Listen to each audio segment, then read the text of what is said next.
Hello everyone, আসসালামু আলাইকুম। কেমন আছেন? আজকে ডিম দিয়ে আলু রান্না করব একটু অন্যরকমভাবে। তো তার জন্য এখানে প্যানে সরিষার তেল নিয়ে নিচ্ছি। তেলটা একটু গরম হয়ে গেলে এর মধ্যে দিয়ে দিচ্ছি সেদ্ধ ডিম, যেটা কিনা আমি হলুদ দিয়ে আর লবণ দিয়ে একটু মেখে রেখেছি। একটু লাল লাল করে ভেজে নিচ্ছি। ভাজার পরে ডিমগুলো তুলে নিচ্ছি। এবার সেই তেলেই দিয়ে দিচ্ছি দুটো তেজপাতা আর দিয়ে দিচ্ছি 1 চা চামচের মতন আস্ত জিরা। এরপর নেড়েচেড়ে দিয়ে দিচ্ছি পেঁয়াজ কুচি।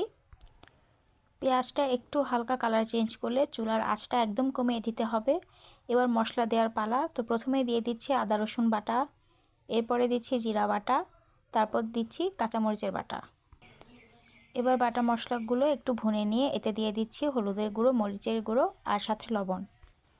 এই পর্যায়ে একটু পানি দিয়ে দিচ্ছি আর এবার চুলার আঁচটা একটু বাড়িয়ে দিয়ে মশলাটাকে ভালো মতো কষাতে হবে যতক্ষণ না পর্যন্ত মশলার তেলটা মশলার উপরে উঠে আসছে।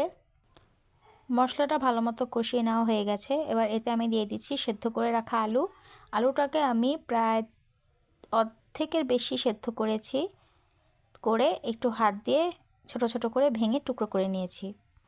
এবার আলুটাকে ভালো মতো মশলার সাথে নেড়েচেড়ে মিশিয়ে নিচ্ছি এবং আরেকটু পানি দিয়ে আলুটাকে কষিয়ে নিতে হবে।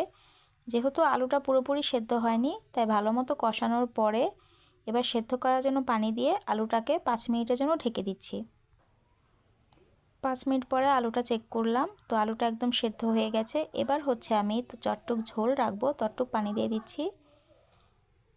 যখন ঝোলের পানিটা ফুটে উঠবে আর আমি একটুক ঝোলই রাখছি, তো এবার হচ্ছে আমি ডিমটা দিয়ে দিচ্ছি। ডিম দিয়ে বেশিক্ষণ আমি চুলায় রাখবো না, 5 মিনিট পরে নামিয়ে ফেলবো।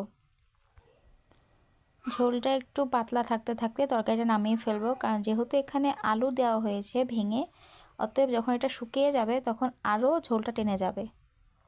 নামানোর আগে অল্প একটু গরম মশলাও দিয়ে দিচ্ছি।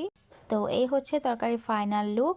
মাছ মাংস খেতে খেতে বোর হয়ে গেলে কিন্তু ডিমের এইভাবে রান্নাটা করে দেখতে পারেন। সো ভিডিওটা কেমন লাগলো কমেন্ট করে জানাবেন আর চ্যানেলটি অবশ্যই সাবস্ক্রাইব করবেন যদি আমার ভিডিওগুলো ভালো লাগে। Thanks for watching.